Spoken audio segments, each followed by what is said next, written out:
जापान में एक जगह है जो कि बहुत ही पॉपुलर है। एक्चुअली वहाँ पे एक पेड़ है जहाँ पर लोग अपनी फोटोज एंड वीडियोस रिकॉर्ड करते हैं। तो 3 दोस्त थे, वो भी उस पेड़ के पास आए होते हैं अपनी फोटोज एंड वीडियोस बनवाने के लिए।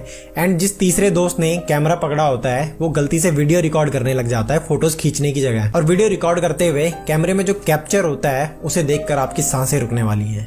वीडियो देखो।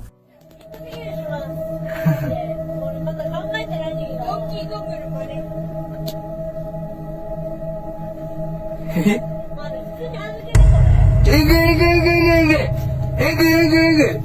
って、マジでやばい。マジでやばい。マジでやばい。マジでやばい。